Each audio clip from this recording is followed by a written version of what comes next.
Welcome to Mind Over Metal Podcast. Heavy metal and hard rock news, discussion and reviews.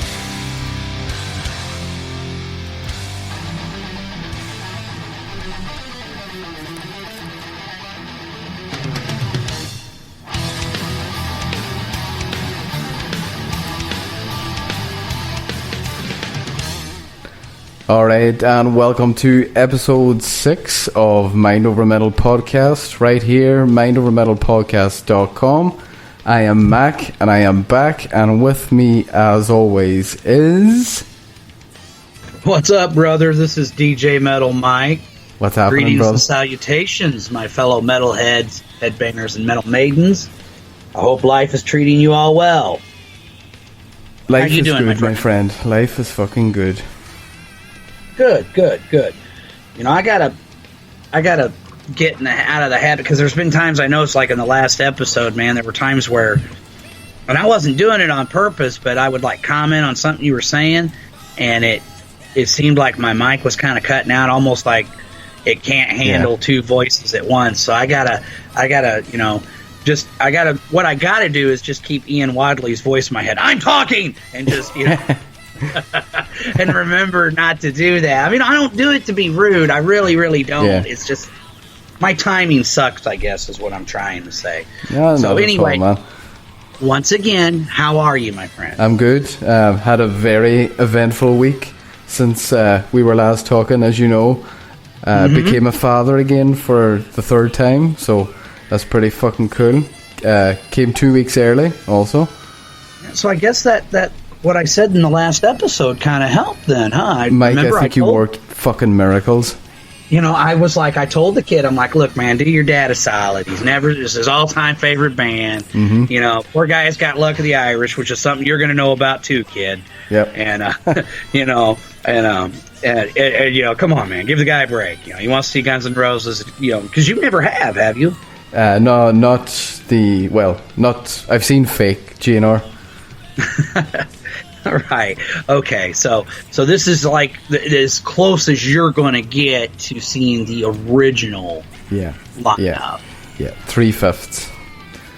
Well, that's cool, man. Hey, maybe Adler will show up. He's been showing up on a few dates, He has. I have my fingers crossed because it's the opening date of the European tour. So, it's... I mean, if he was going to do it, my thinking is he'll either do it at the beginning or the end. So hopefully we'll see. 83,000 people, so it's the biggest show of the tour. So hopefully he does. Wow, 83,000 people, man. 83,000. Yeah, sold out in a day. Wow. Yeah. Fuck, man. And that would be cool because I know as big a fan as you are, I know that would, I mean, and of course, if Izzy showed up, which obviously is not going to happen, that kind of sucks that he's not part of it. I know Ian feels very strongly, and I got to admit, like, when somebody said, "Are you going to go?" This girl I know, she was trying to talk me into going. She was trying to talk me into taking her. I said, "Look, if they got the original lineup back together and did nothing but Appetite and Lies, then I would go." But nah, I don't know, man. But then when you told me that they opened up with It's So Easy, I'm like, oh, man, maybe I should have got me a ticket because I love that song, man. Oh, I love that. Dude, that fucking song. I mean, that song is so fucking awesome that to me, if that song had been on any other album, it would have been an opener. You know what I mean? Like, it wouldn't have been behind Welcome to the Jungle. If that song had been on any other GNR album, that would have been the opener, in my opinion. I mean, it's that strong track. Yeah, it's a great song. Yeah, but it's just when you mention Izzy, I seen Izzy in 2006 at a show in the RDS Arena in Dublin. It was a part of the Download Festival, and Guns N' Roses were playing, excuse me, and Izzy came out as a surprise guest, and he played 2 songs. I think it was My Michelle and Night Train, I think was the 2 he played. Oh. Yeah, so that was pretty cool. So the only person I haven't seen in the flesh is Steven Adler. I've seen Duff and Velvet Revolver and different things like that. So Yeah, Stephen would be the one for me if I could finally see him. So if you got to see Steven, then you would have at least at one point in time seen all the original members of the band. Yeah. Cool. So I'd be happy with that. Yeah, that would be cool, man. I know for you, because like I said, I know they're your all-time favorite band. So, man, I will be pulling for you, brother. Who knows? Apparently, I do have some pull somewhere, because, like I said, I talked to your kid. I'm like, look, man, don't fuck this up for Pop, all right? You know? And he listened. He did, man. Boy, you right? Definitely, you have some magic. You know? Well, I mean, I try. I try, man. He came 2 weeks early. It was actually the day after we recorded last week's episode. We recorded it on Tuesday, and it was that night, actually. We got off around 2:30 my time, AM, and 4:30 in the morning, I got the nudge to say, uh-oh, baby's coming. And baby was born about 5 hours later, so it was very quick. So it was literally a couple of hours after we recorded the last episode. And there you go, man. And that's what I mean. When I saw you post, I was like, holy shit, the kid listened to me. That's awesome. Like, man, you should do the fucking lottery. You know, dude, that's the thing that's weird about me, though. I'm number one, I'm stunned that happened, because honestly, I do have the luck. I have luck, all right, and it's all bad. Yeah. I don't ever win anything. I can play the lottery. I mean, I still do. I still play because, you know, my ex used to give me shit about playing Publishers Clearinghouse or fucking, you know, the lottery. And, it's a waste of time and money. I'm like, yeah, but if you don't enter, you're right. I told her that. I was like, you know, I have about as much chance as jumping off a fucking Niagara Falls and survive as I do winning the lottery. But if I don't play, I have no chance whatsoever. You know, that's what they say. Again, if you're not in, you can't win. Right. And, you know, but then again, she was a stupid bitch, so, you know. But I'm not bitter. Yeah, it shows. Yeah, I'm not bitter, man. But anyway, congratulations, brother. I'm really happy for you. Yeah, how many is that now? That's how many 3. Is that? 3. Wow. Yeah, 3. Oldest is 8. Well, common 8. The middle kid is 5, and now the newborn. So it was crazy as well, because they literally got home from hospital 24 hours later, which is cool. I don't know, is that the done thing in the US? But here, after your first kid, all the rest of them, as long as everything's okay, they can go home. Yeah, it's pretty much like that here. I mean, back in the day, they, you know, from what my mother used to say, they'd keep you in the hospital forever. But now it's like, no, you know, get out. Yeah. Kid's fine. You know, you're fine. But what I was going to say, though, now, the one who's the Eric Carr fan, is that the 8-year-old? That's the 5-year-old. Oh, that's fucking awesome. Yeah. That's just so fucking cool, dude. Yeah. I love that. I saw the little costume and I was like, oh, that's just too fucking cute. Yeah. That is too I'll actually post cute. that photograph on the Facebook, just, you know, because the listeners probably haven't a clue what we're talking about. But my wife, for Halloween, just gone past, made my little girl an Eric Carr costume, because she loves Kiss and Eric's her favourite member. But she done a really great job. But I'll share the photos on the Facebook page. Oh, definitely. I think you should. And today I did share I should have done it sooner, but I shared the Facebook or the photos of my buddy Brian with Phil. Yeah, and one I of just them's seen that actually. Yeah, one of them's photoshopped by my older brother. Scapegoat, Dave Tyler. He did that. And like I said, what pissed me off about it is I'm standing right next to him, and fucking my face got cut in half. So then they just cut me out completely, because it was like, well, what's the fucking point, you know? So anyway, you know, but I'm not bitter. So you're not a bitter man. No, not at all. You know, I'm not. So, I'm not. You know, I'm not. How's your week been? Interesting, to say the least. I got a new job. Oh, nice.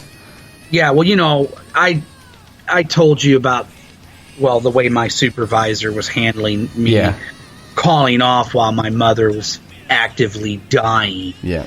And that kind of pushed me over the edge. Plus, they took away my 12-hour shifts, and I can't go to school because I'm enrolled in an online program to get my RN. Mm-hmm. I can't do school and do this radio thing and podcasting and everything else and work 5/8. Just can't be done. And I've been doing this for a long time, and it's like, what? If I don't want to work 5/8, I'm not going to. And I knew I could find someone to accommodate me, and man, did they ever. I mean, not only are they going to give me the 12-hour shifts because that's all they work, their nurses. Now the CNAs work 8 hours, but the nurses get 12. I'm getting 12-hour shifts, better pay. Nice. Fucking 401k, which is huge. That hardly ever happens in any extended care facility. I mean, you might, hospitals, hospitals got great benefits, but fucking nursing homes, their benefits are for fucking shit. Yeah. Student reimbursement, and when I asked them, well, is my online program going to count? Like, is this just because I know how it is. Sometimes you have to go to a university, and they're like, no, it should count. There should be no reason why not. You're paying for it, right? And I said, yeah. They said, okay. So, a better vacation package, better medical, dental, vision insurance, just a better fucking job, and a nice place, dude. Like, this place was so huge and so fucking nice, man. She took me on a whole tour. She took me into the soiled utility room. Now, anybody who knows anything about healthcare knows soiled utility rooms are very odoriferous, to say the least. Yeah. And I couldn't smell nothing. Nothing. I mean, dude, this place was so clean. I think you could have ate off the fucking floor, man. It was nice. Huge rooms. They have this huge. This is where we have our conference rooms and it's our meetings. It's this huge conference room, dude. Fucking ginormous with this huge table, with a goddamn huge big screen TV. I'm going. Oh, nice. Whoa. I mean, yeah, I think I start general orientation tomorrow, so I'm pretty excited to kind of, I think it's time that I kind of started think over a bit, maybe, in light of everything that's happened. And, my boss, so to speak, she wasn't real, understanding, or I don't know. She just rubs me the wrong way. I mean, even when I told her I was quitting for sure, she just said, a 9 days notice. Yeah. And I'm going, you don't know how fucking close I came to going, well, how about I just give you a 1 day's notice and don't fucking come back in tomorrow? Would that work for you, you fucking bitch? Yeah. That's what I wanted to say. But I didn't. I just said, well, technically, my original letter to you told you that if you couldn't accommodate me, to consider that my 2 weeks notice. Yeah, that's fair. We'll just put it in writing. She goes, well, then just put it in writing again. And I just kind of shrugged my shoulders and shook my head and walked away. But like I said, I wanted to be like, you know what? How about I don't fucking come back in after tonight? Does a 1 day notice work for you? You stupid bitch. But I know, James, that if I do that, brother, if I do that, DJ Mack, it's going to be hurting my coworkers and my friends there. Because they're going to have to work short, and it's going to break their goddamn back. Yeah. Because she ain't going to help out. So, whatever. She sounds like a cunt. She is. She truly is. I worked with her at another facility. Didn't really like her then. She's even worse now. And, I really have nothing really nice to say about her. She, because when she fucking jumped my shit about calling off, and I basically just fucking schooled her and told her what was up, then it was all apology. Well, they didn't tell me why you called off. Well, I found out later that was a fucking lie. A flat out lie. Bitch. They told me. So, you know what? It's like, you know what? Just go fuck yourself eternally. And, I don't really care anymore. Yeah, I'm going to miss my coworkers there. And it was funny because I was talking to one of the girls the other night, and she didn't really know I did the. She goes, "You got the perfect voice for radio," and I was like, "Really?" And she was like, "Yeah, man." And I'm like, "Well, interestingly enough," and I told her about the radio station and the podcast that I'm doing with you, and she was really, stoked for it. Hey, so, Mike, how about you tell everybody what we're doing this week? What kind of episode we have? Well, DJ Mack, it was kind of like I wasn't really sure what to do. You know, we ran through a few suggestions, and I just thought, you know what, let's do something that we haven't done before yet, and because it was weird. I was thinking about maybe a few other bands that we will do in the future, but I thought, well, what would be a good one to follow the last episode? Something that's heavy as fuck, but not thrash, or, you know. And then I thought, King Diamond, them. I don't know why that album just popped into my head. I started thinking about it, and that's when I texted you and said, dude, let's do King Diamond then. You were like, fucking A. Then you had your King Diamond shirt on, which I fucking love. That was great, by the way. And that was actually, that wasn't, you know, that wasn't planned. That was the actual shirt I had on today. Still wearing it, actually. And I kind of gathered that when you messaged me, so I was like, wow, that's fucking funny. And you know, it was fate, dude. Yeah, fucking fate. Yeah. Merciful fate. Merciful fate, yeah. Killer. Anyway, man, but yeah, I'm a big fan of this album. Spoiler alert. And that's the thing. Like, me and Mac were just talking off mic earlier that we're going to have to quit finding albums where everything's a love affair. Which I don't know if that is with you in this album. I really don't know. You have not told me. You know, I know you are a Merciful Fate and King Diamond fan, though. Correct? I am. Oh yeah. Fighting that. Yeah, I thought you were. Yeah. I just thought it would be a really cool album. I mean, I love Fatal Portrait and Abigail, and those are great albums, but I'm just going to come around and say it. This is my personal favorite King Diamond solo album. Well, this isn't my favorite King Diamond solo album. My favorite solo album is Fatal Portrait. Great fucking album, brother. And you can't go wrong. You cannot go wrong with it. That's what I mean. I don't know what it was about this record, because I mean, I love Fatal Portrait. I love Abigail. You know, honestly, in my opinion, I'm one of those. I love King Diamond. I love King Diamond. I love Merciful Fate. His output, in my opinion, you can't really. I don't think you can bag on the guy. You know what I mean? I mean, there's some albums I like more than others, but I've never heard him put out a record where I was like, well, fuck, that sucked. Yeah, that was terrible. You know, King's just one of those guys. He doesn't do that. You know, like, and he's just been in, much like Ozzy Osbourne or other artists like that, very fortunate, and just seems to be able to find the right musicians at the right time. I mean, come on, man, look at Merciful Fate alone. You know, in my opinion, if we're going to be talking about King Diamond's career, I'll just go ahead and delve into that, if that's okay with you. Go for it, man. Okay. To me, you know, Merciful Fate, you know, of course, they came from Denmark, Copenhagen, Denmark, and they were formed, I believe, in 1981, and they were basically formed by King Diamond and guitarist Hank Sherman.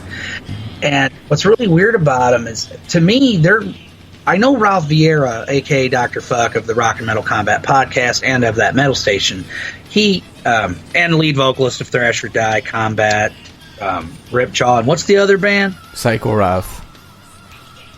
Man. Hard to keep up. It's great name. Yeah, I know, and these great names for these bands. I'm like, oh, God, it's brilliant. So anyway, I know he makes no bones about it. In his mind, Merciful Fate is the greatest 80s metal band, traditional 80s metal band.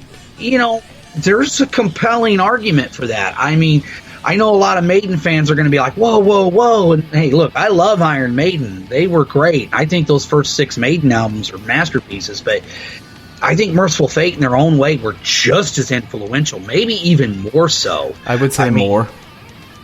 I mean, when you consider all the different subgenres of metal that have emerged, because, I mean, Merciful Fate, just like Iron Maiden, was a huge influence on thrash metal. All the thrash metal guys just absolutely love Merciful Fate. Slayer, unabashed fans of Merciful Fate. Metallica, all those guys, man. And if you look at the whole black metal thing, maybe not so much sonically, but come on, the corpse paint that King Diamond wears. I mean, you know, even give me a fucking... The lyrical content as well. Oh, yes. Oh, very much so, yeah. The whole Satan and the occult, and you know, and people have to understand something. And I'm sure, you know, you're still old enough to kind of understand where I'm coming from here. I don't mean to sound like I'm talking down to you, Mac. I'm not. Yeah, I know, man. All right. Well, I don't want everybody listening going, God, what a pretentious dickhead. I'm not, folks. Really, I'm not. But what I'm saying is, like, I remember when Merciful Fate's Melissa came out. My brother brought it home. Mm-hmm. I just remember thinking, oh, my God, that's the most evil cover I'd ever seen. Yeah. Like, it was like, it was just so fucking evil looking. And it came out in 83, and I believe it was the same year that Holy Diver came out. And I just remember both of those by Ronnie James Dio, or Dio. And I just remember thinking at the time, God, these covers are just the most evil fucking covers I'd ever seen. People have to understand, now it's kind of tame by today's standards. But when Dio came out, and Dio came out a few months before Melissa by Merciful Fate, I mean, those covers were just like, not just that, but with Merciful Fate especially, they kind of intimidated me a bit. I was like, man, I don't know about this. And then, of course, King Diamond's unique vocals. And I'm sorry, but you want to talk about the most unique vocalist in metal, in my opinion. Nobody sounds like King Diamond. He doesn't sound like anybody fucking else, dude. Yeah. I mean, one thing you can say about the guy, you'll hear Dio clones. I'll hear clones of other singers. But King is just completely unique. Yeah. Nobody sounds like him. Yep. Like Bon Scott. Hate to say it, love Bon Scott, but he's got some imitators. Yep. I mean, even Steve Zetro Souza and Bobby Blitz, from respectively from Exodus and Overkill, they kind of have that whole Bon Scott, sound in their vocals. Mark Strachey. Yeah, big time. Big time. Oh yeah. First time I heard Crocus, brother, I remember. I'll never forget, man. My brother, he popped that record on, and when I heard it, I just turned around and did a double take. I was like, holy fuck, what AC/DC album is this off of? Yeah. And my older brother was like, that's not AC/DC, dude, it's Crocus. And I'm like, oh.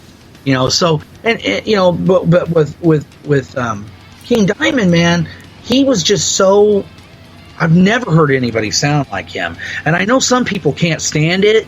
I fucking love it, man. Yeah. It's just so ethereal and eerie and almost otherworldly that, yeah, I love his vocals, and I love how he can get real deep, and then, that, what? I don't know how I can't duplicate it. That fucking falsetto he does is just fucking amazing. Yeah. So, well, you've kind of answered my next question there. I was going to ask you, have you been a fan of King Diamond / Merciful Fate since back in the 80s? But you already answered that when you said your brother took home Melissa, wasn't it? In 83. Yes, sir. So, I mean, 30 plus fucking years, you're a fan. Yeah. I am, to be honest, I only discovered King Diamond, Merciful Fate in the last few years.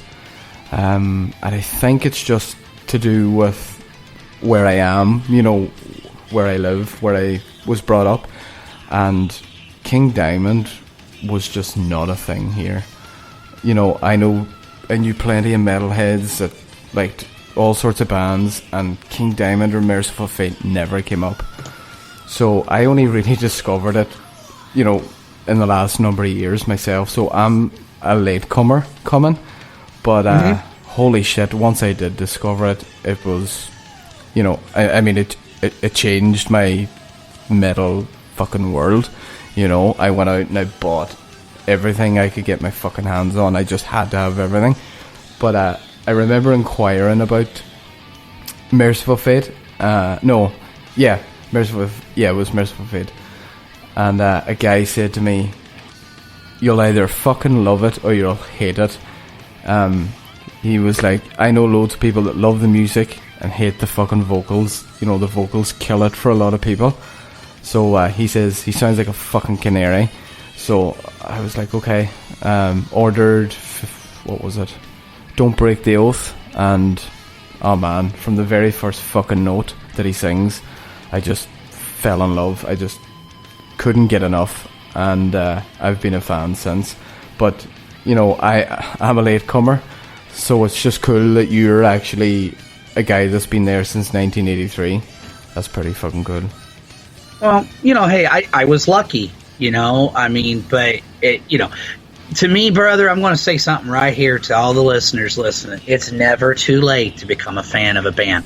Don't feel like you're any less important, or that you're not, that you don't matter, or your opinion don't matter just because you weren't born in a certain time period or a certain era. I was lucky. All right, I was born in 1970, so literally the year metal was created. Yeah, I was very lucky, and I've got to kind of sit back and of course we all know I discovered Kiss, and then discovered all these other amazing bands. But look at somebody like Ralph Vieira or Bill Wayne from Kiss Heavy Metal Hard Rock Facebook page. My God, I've seen a lot of cool shows, James, but those guys, you want to talk about, Ralph got to see Randy Rhoads, for fuck's sake. He got to see the Blizzard of Oz tour. He got to see Motley Crue open for Ozzy when Ozzy was touring for Bark the Moon and they were doing Shout at the Devil. I mean, Ralph and Bill have seen some legendary shows. They got to see the Creatures of the Night lineup, which is ironic because fucking, at that time Kiss was playing half-empty fucking, nobody gave a fuck, but you know what? And I know Paul in his book talks about how, well, we put out a good record and nobody cared. It was time to take the makeup off. I still point out, don't get me wrong, them taking the makeup off definitely gave the band a shot in the arm as far as the public eye was concerned. Mm-hmm. But the reason why people didn't show up is because by the time Kiss did a killer album like Creatures of the Night, most music fans and metalheads particularly didn't give a fuck anymore. Hard rock and heavy metal enthusiasts, we moved on. I mean, when you look at what Kiss's contemporaries were doing at the time, and they're doing Unmasked and The Elder, come on.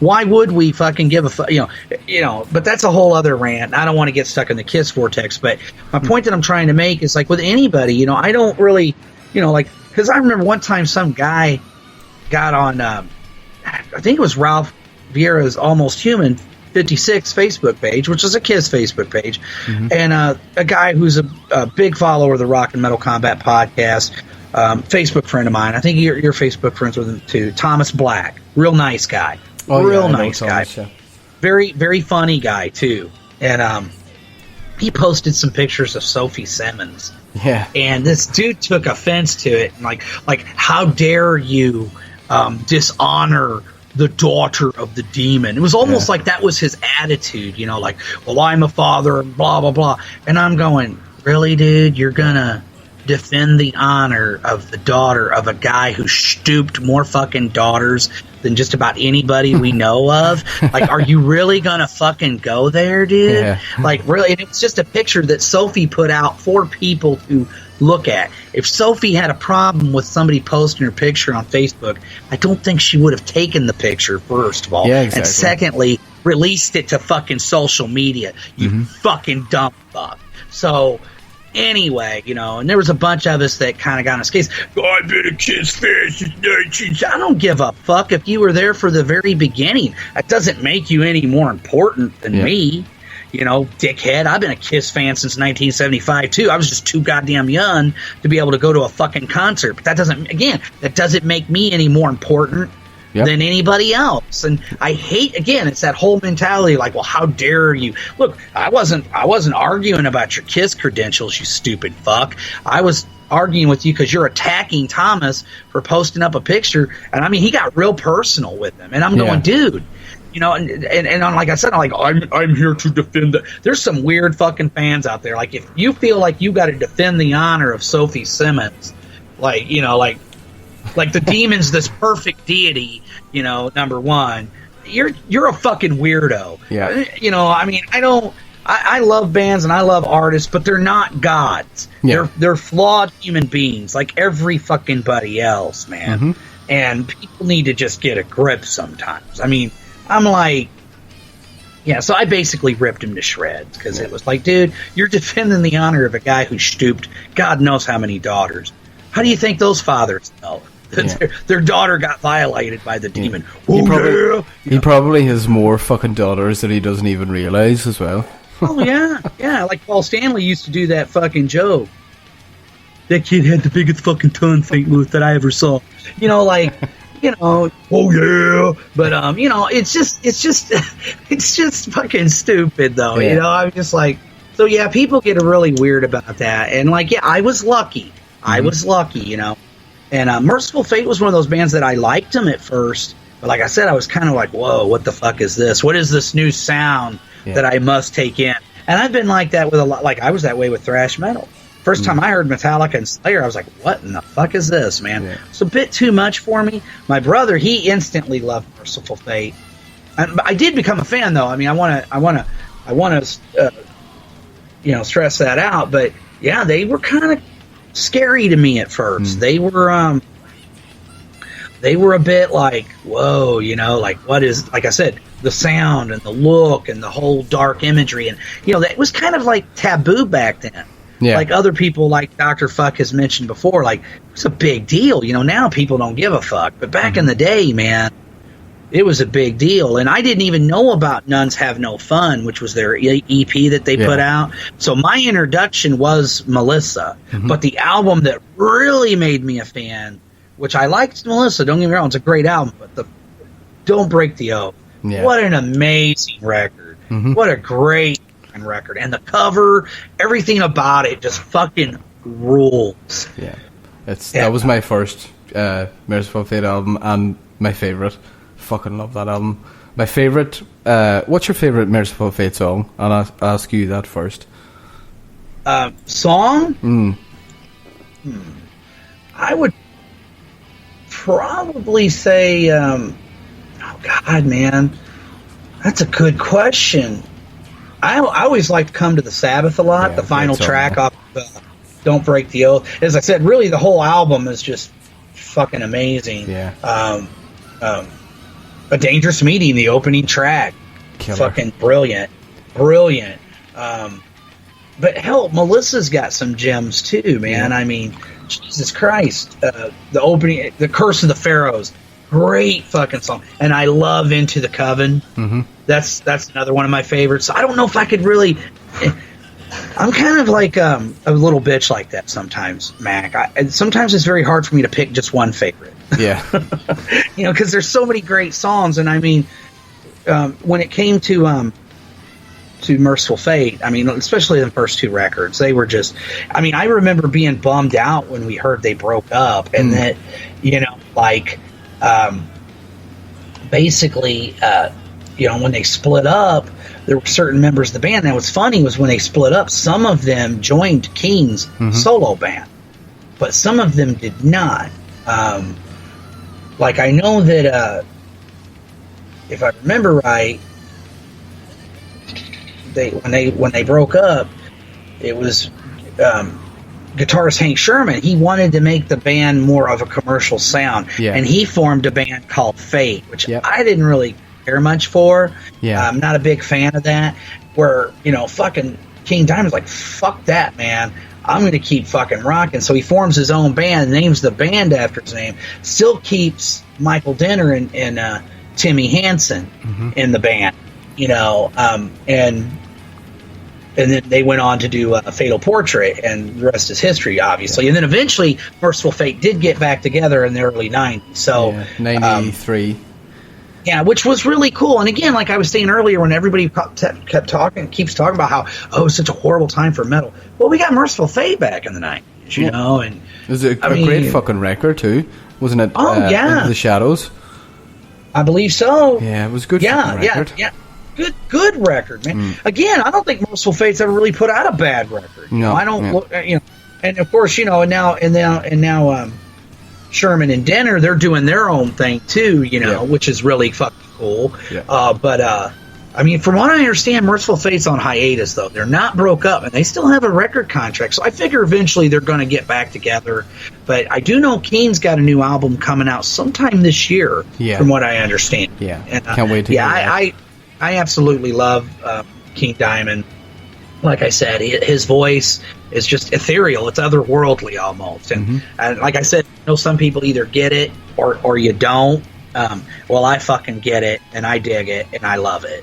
So, yeah, I'm a huge fan. And in some ways, man, and this might freak some people out, I almost think I like King Diamond on his own better than I do Merciful Fate. Yeah. Like, And I love Merciful Fate. Okay, so let's just throw that out there. But he was one of those artists that became very successful. It's very hard sometimes for a scene or any member of a band to leave an established popular band and become as big as they were. Mm-hmm. Ozzy did it, Dio did it, and I think King Diamond did it. And like for instance, I love Led Zeppelin, but Robert Plant wasn't as successful solo as he was with Zeppelin. Yeah. None of the guys from Zeppelin were as successful on their own. Same with Kiss. I would say out of all of them, Ace was the most successful solo, but he was never as big as he was with Kiss. I think Ace could have been. See, I think Ace could have been if he would have played his cards right. If he would have gotten, really, I'm just going to come out and say, if Ace would have found a Sharon Osbourne, I know some people are going to be like, but hear me out. I know Sharon's a ball busting bitch. Yeah, she has done some things I didn't like. She's pissed me off. But if anybody out there doesn't realize that it was Sharon Osbourne is the reason why there even is an Ozzy Osbourne, then you're a fucking idiot. I mean, I'm sorry, but people have to understand where Ozzy was at in life when she came into his life. And it's he would have been dead. Oh, fuck yeah, dude. He would be dead. We wouldn't be talking about Ozzy. Yeah. We'd be talking about Black Sabbath and, man, whatever happened to that amazing vocalist that started out with, oh, man, he OD'd somewhere, or whatever.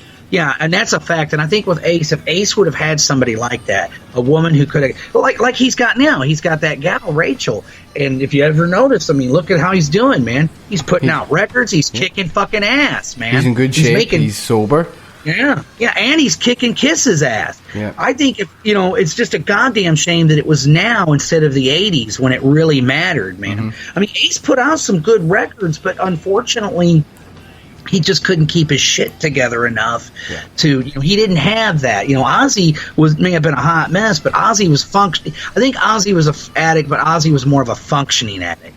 Yeah. But it also helped to have Sharon there to keep him, on task. Ace didn't have that, and I think that, unfortunately, that's just one of those things. But again, that's another conversation for another podcast episode. So anyway... And we'll you want to get started on this, brother? Yeah, let's go. So, episode 6 is a review of King Diamond's 1988 album, Them. Third studio album by King Diamond, released September 13th, 1988. It is the first of 2 fictional concept albums about King and his mentally ill grandmother. The second of these being Conspiracy.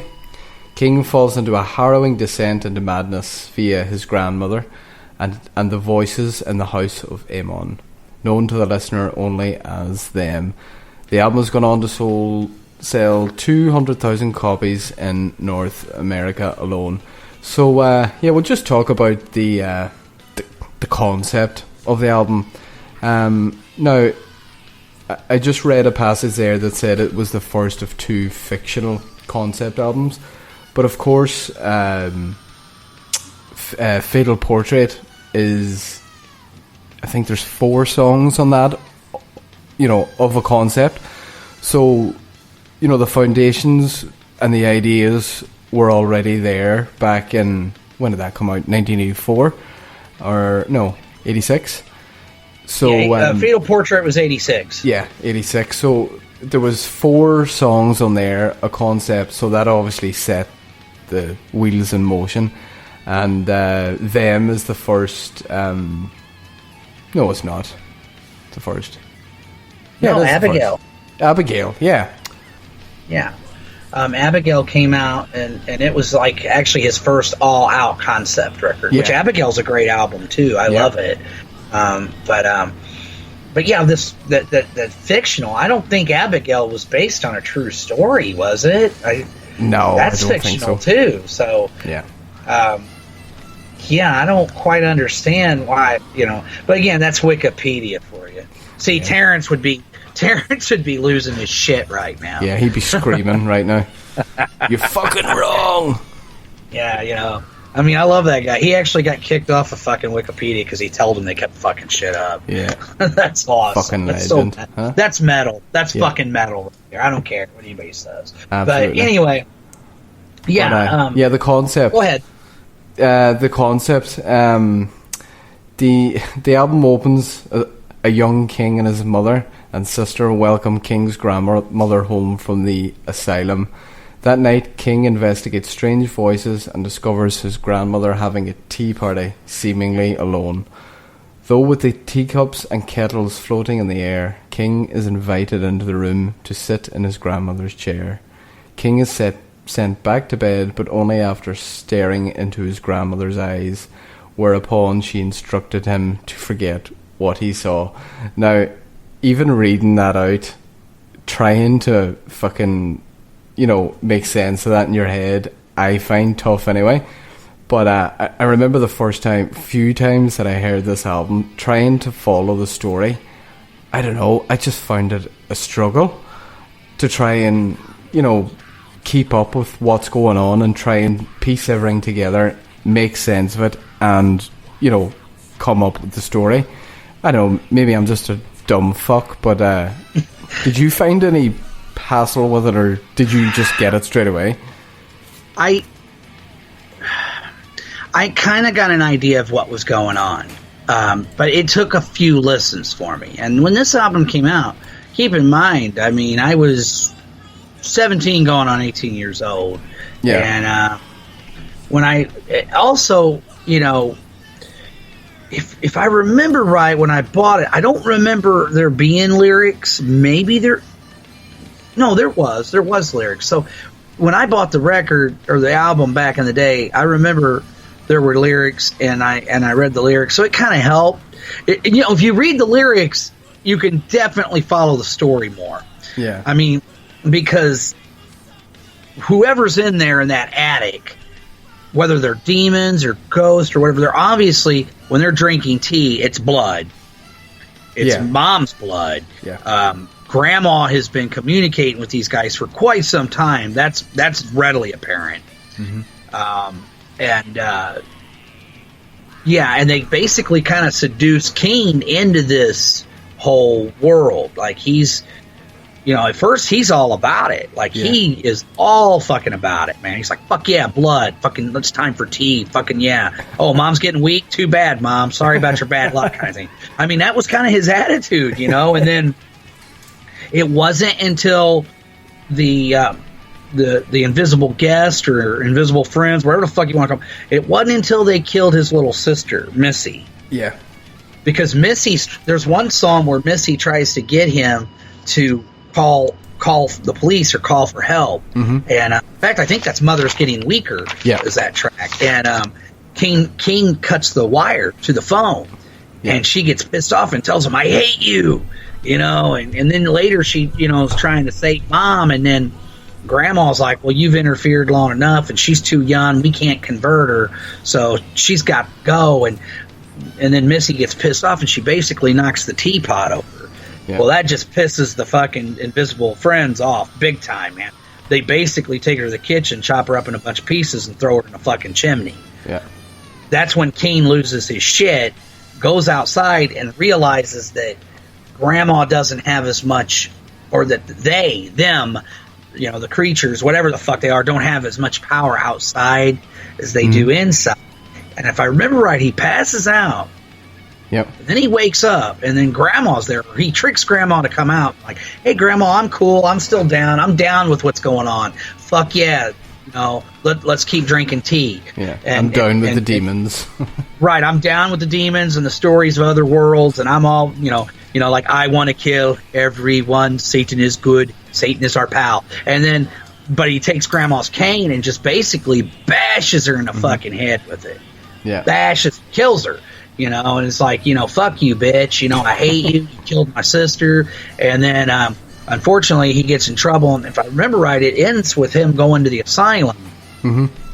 And then he grows up, and comes back home. And Grandma's back in the attic. Mm-hmm. And that's basically how the record ends. Yeah. Now, it is a great fucking story. Release, it's a great story. Yeah. I mean, once you get into it, and I think Kane was the master of that. Like, this guy, they should do movies based on his album. Oh yeah. It's because he just does such a great job. it's like I always wanted, not to get off subject, but Queensryche, Operation Mindcrime. I always wanted to see a movie done on that. I mean, I'm like, fuck it, if they do Pink Floyd The Wall, which I love that movie, by the way, why can't they do Operation Mindcrime? Why can't they do one of these King Diamond stories? I mean, they could. It could be done. I mean, because not only is King just a great musician himself and great songwriter, vocalist, but his ideas for these records are just fucking amazing. I mean, great horror stories, like, to me, the horror genre has kind of gotten bastardized now. It's almost like they just go for the cheap scare. They need to have King Diamond write a few horror scripts because this guy gets it. He gets it. So this is horror done right. Yeah, that's just my fucking. Yeah, it's cool. So what else? Released on Roadrunner Records. Now this album's seen a lineup change. We have Pete Black in on guitar, Hal Patino in on bass, in for Michael Denner and Timmy Hansen. So we see a change in dynamic in the band as well on this record. But I mean, what a fucking sound that those these group of musicians had on this record. I mean, the new guitar player and Andy LaRock just fucking play off each other so fucking well. And Patino slots in well with Mickey fucking D. Right. What Mickey D's one of my Nico McBrain.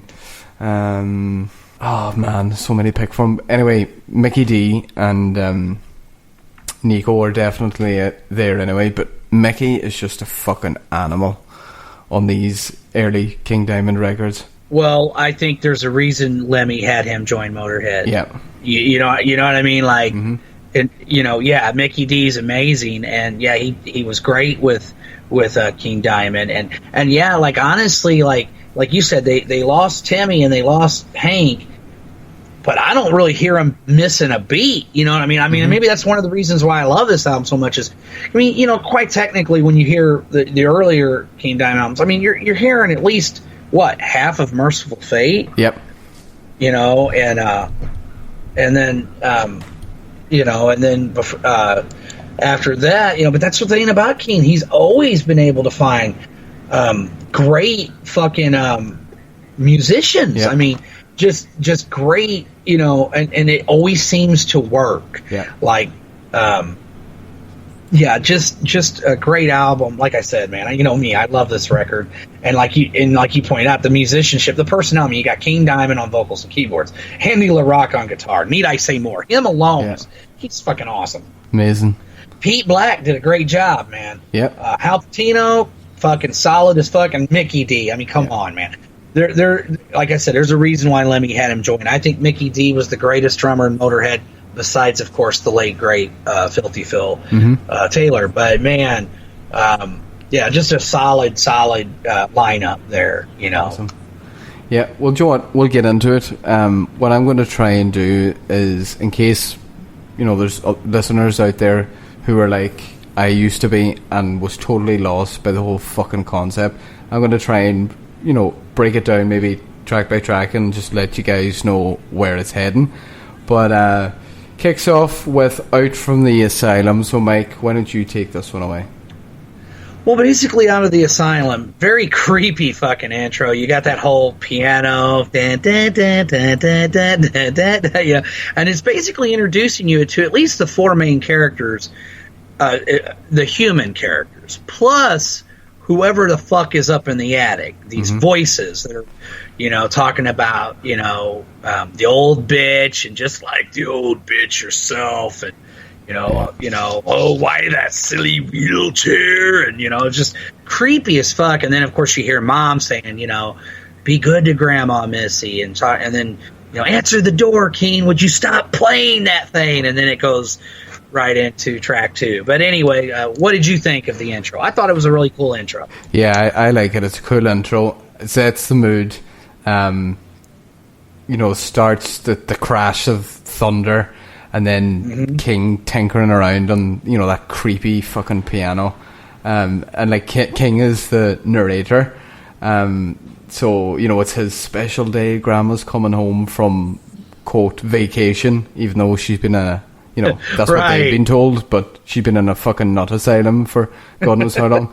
But it's a fucking great intro, and it just sets the album up for the creepy fucking masterpiece that it is. So then it goes into Welcome Home, and I'm going to take this one here first.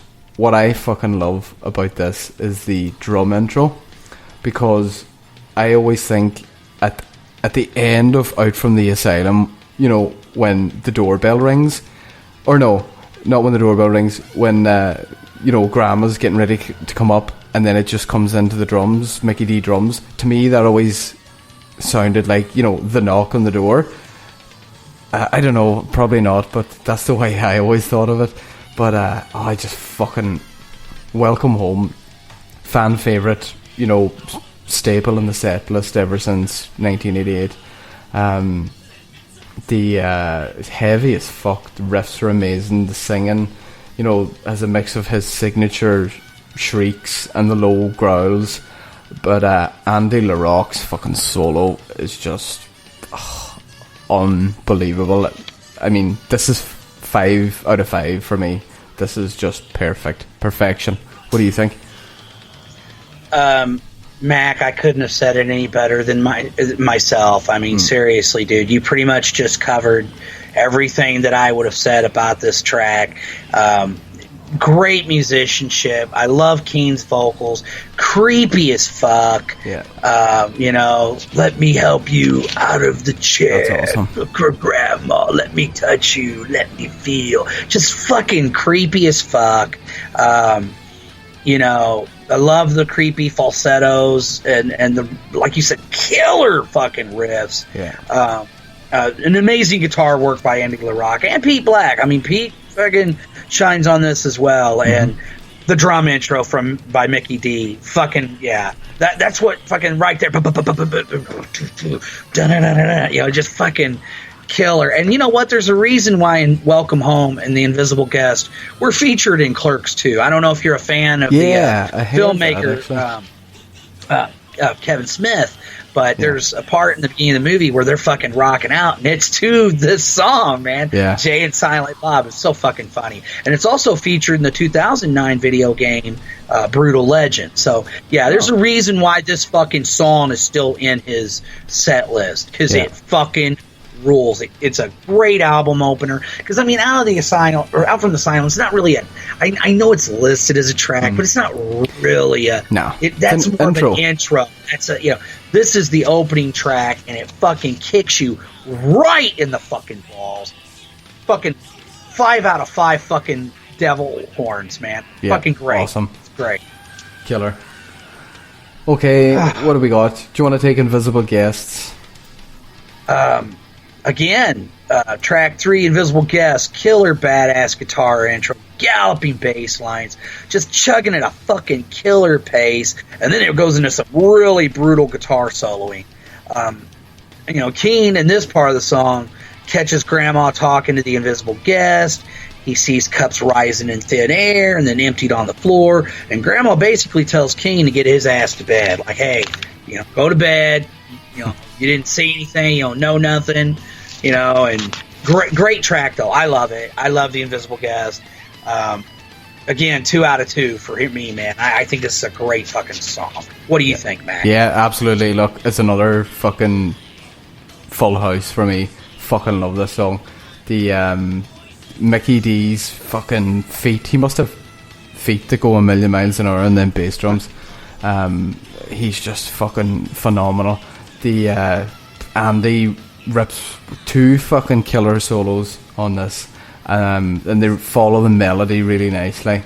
And as you said about where we are in the story, it's like King walks in on his grandmother, speaking to them, and like all the fucking shit floating in the air, the cups and the teapot, whatever. It gets the horror part of the album going. This is where 3 tracks in and the fucking spooky shit starts happening. But fucking love Invisible Guest, killer fucking track. Love it. Yeah, and you know what? You're right. That's at the point of the story where shit's about to get real. Yeah. All right, Mike. How about you going to T? Oh God, I love this song. I love everything about it. The melodic composition, Keen's vocals, and this is where it gets really interesting because this is right when Grandma lets Keen know what's really the fuck up. The tea they're drinking with them, and notice I put that in quotes, is blood, specifically Mama's blood. Keen is completely mesmerized and under Grandma and the House of Amon's control at this point. Musically, this track just fucking rules as far as I'm concerned. The guitar work is phenomenal. The rhythm section's tight as fuck, and King just really shines on this track. I love the fucking chorus, the "It is time for tea," the whole thing, man. I know it's over the top, and another thing I wanted to note about Andy LaRocque, I just love his neoclassical style of guitar playing. It's just fucking heavy as fuck, but yet so beautiful and melodic at the same time. Mm-hmm. Great fucking track, man. Once again, 5 out of 5 devil horns for me. Yep, same here. 5 out of 5 on this one too. I love that acoustic intro. It's kind of upbeat. Doesn't last too long. Andy and Pete then follow it up with this fucking heavy riff. Just slams you. The lyrics are about Grandma telling King about how the house is haunted, and she starts to tell him more about them, this mysterious presence that lives there. King's vocals are just on this track are some of my favourite on the album. That falsetto is just fucking amazing. It's just killer high wails, and it's just so melodic. Fucking love it. 5 out of 5, definitely. Love it. This is turning into a fucking love fest, man. we our fucking listeners are going to be like, what the fuck, Mack and Mike? Is that all you're going to do is just review albums that you both love? Yeah, but I mean, really fight. Yeah, well, it's just one of those, I mean, it was just like I said, dude, the album just came at the top of my head. I just thought, well, it'd be an interesting record to do. I've not really seen, like a lot of other podcasts, I'll see them do reviews for King Diamond, but I've never seen anybody redo or do a review on this record. Yeah. So I thought, and like I said, it's my personal favorite album of his, even though I don't think he's ever really made a bad record. So, yeah, anyway, track 5, Mother's Getting Weaker. You want to take that, brother, or you want me to do it? On this track, this is where King's mother, she gets ill, and the sister begs him to call for help, but King cuts the phone line, and Missy ends the track crying, "I hate you." It's a good fucking song. A slight dip from the last 3 that were like all 5 out of 5, but look, I still love the song. The solo's good in it, but it's maybe just not as engaging for me as the previous 3, but no, I still fucking love it. Great song. I'm right there with you, Mac. I think, it's a good song, badass riffage all over. But really, you could say that about the whole fucking album, And again, like I said before, I just love the neoclassical guitar work. And it just works so well with that creepy falsetto voice of his, and it's just obvious by this point that Keen has just lost his goddamn mind, man. I mean, he is like it's like, really, dude, you're gonna cut the phone line? Really? No wonder Missy's freaking out on you, man. Just really amazing musicianship throughout this song and the whole album entirely. Good fucking track. I think it, like you said, I don't know if it's as good as the first 4, but goddamn, man, you really can't complain about it. Like, there's nothing there where I can go, oh, well, that's fucking filler. Yeah. And if it is, it's killer filler, as Ian Wadley puts it. So. Absolutely. Yeah. No, that's a great fucking track. Go on, take track, what is it, track 7? 6? Jeez, we're fairly speeding through this album. We sure are. Bye-bye, Missy. Bye Bye Missy. Oh man, I just love the opening riff and the way that Keen sings the song. You know what I mean? It's just great song structure.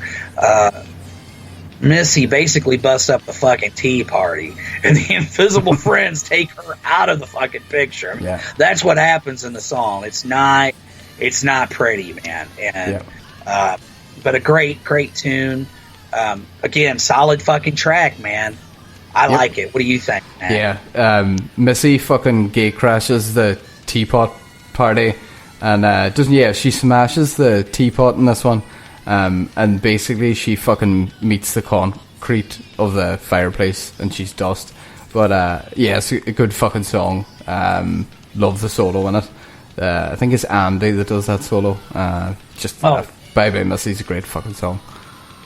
Yeah, great song, and poor little Missy. I mean, goddamn, man, what a tough break. It's like, it's like she just, because she's like, look, motherfuckers, party is over. Yeah. You ain't taking mom out, and she died a hero. She did, yeah. Poor little Missy. She's a martyr. Now, she fucking is. She is the martyr of the story, though, and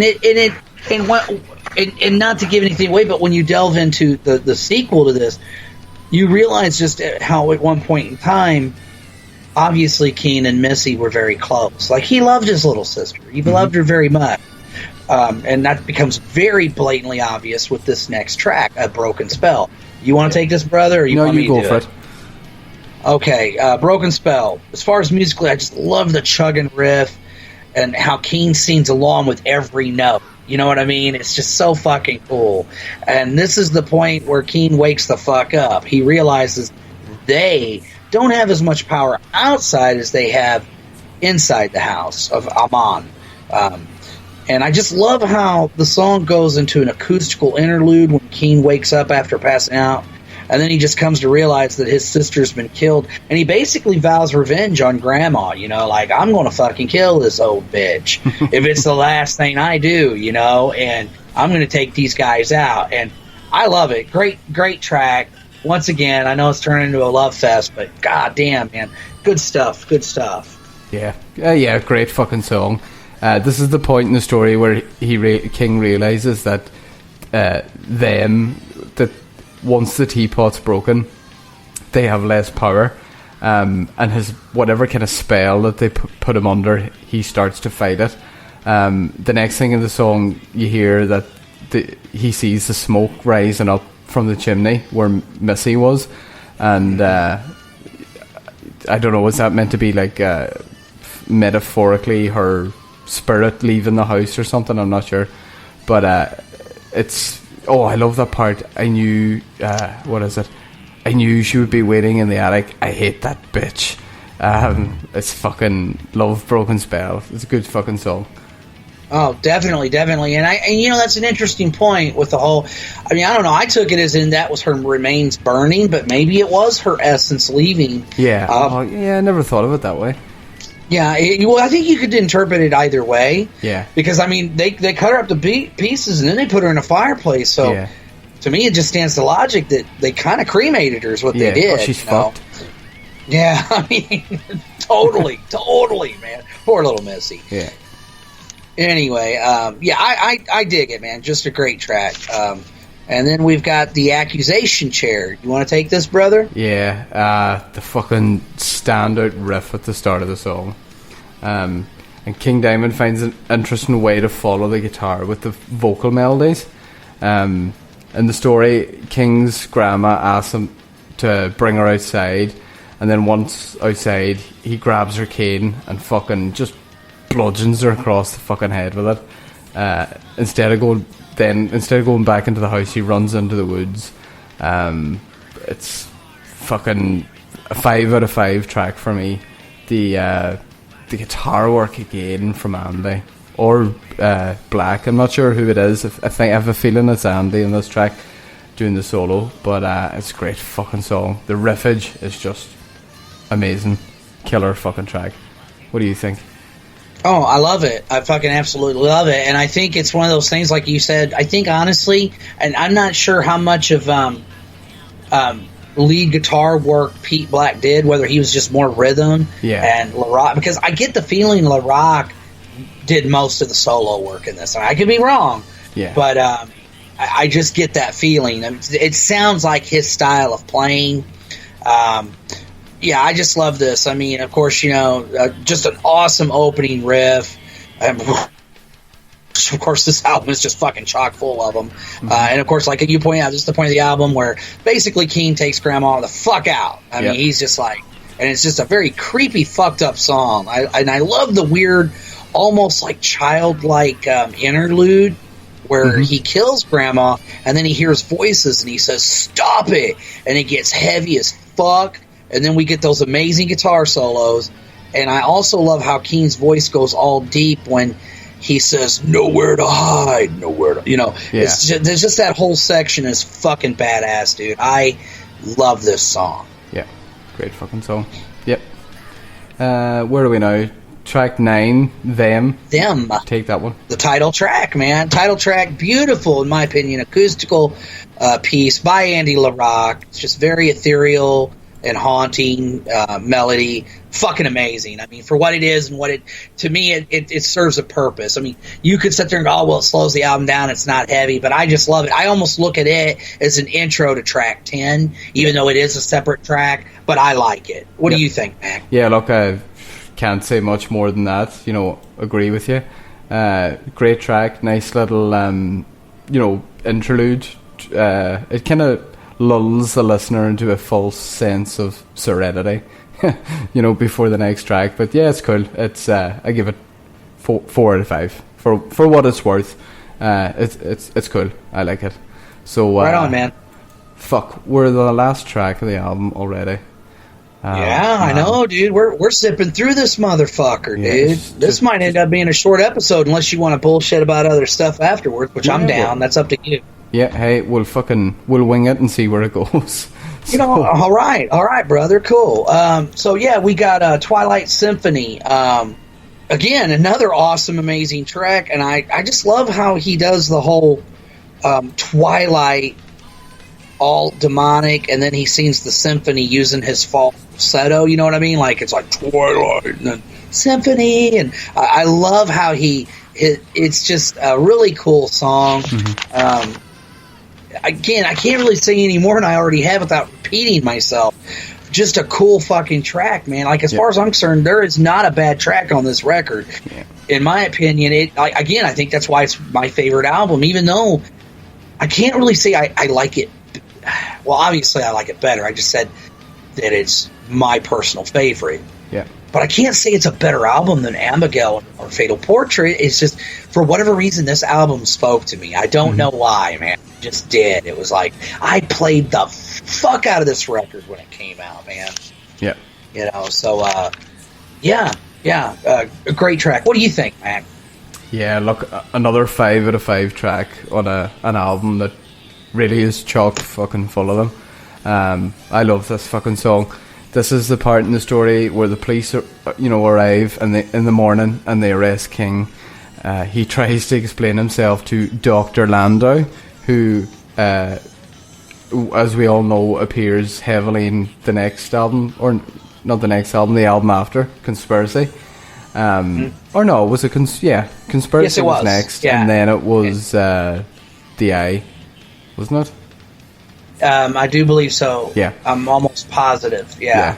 It was. Yeah. Yeah, it was. Yeah, but The Eye is a separate story. The Eye is a total separate story. Yeah, but this is where Dr. Landau comes in, and he believes King's crazy, and King's taken away. He's committed.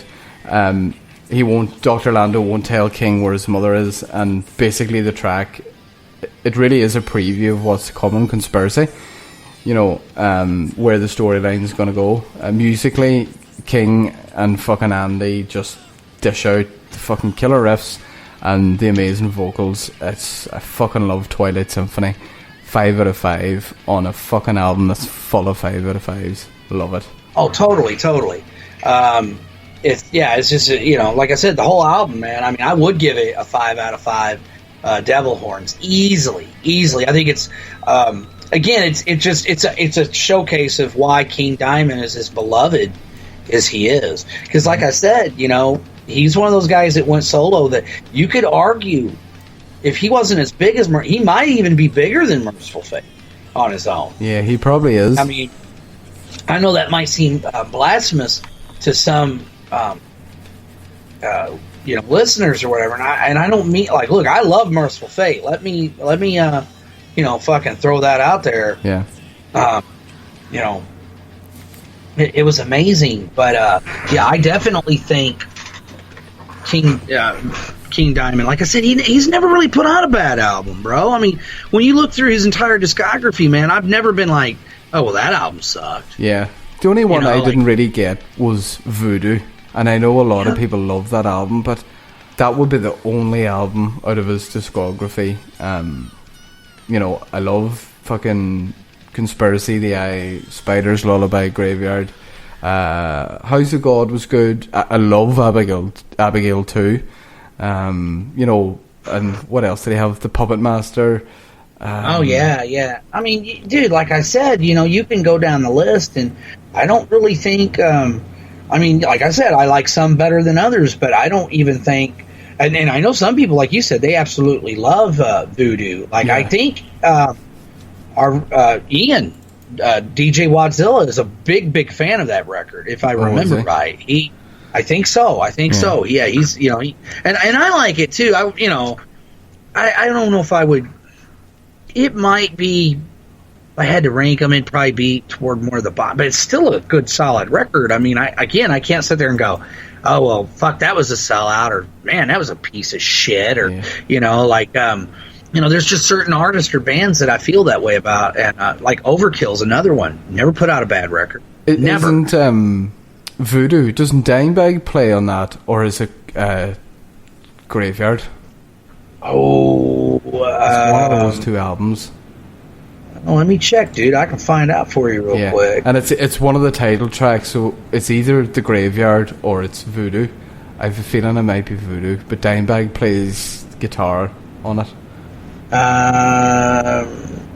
I'm thinking it might be Voodoo, dude. Yeah.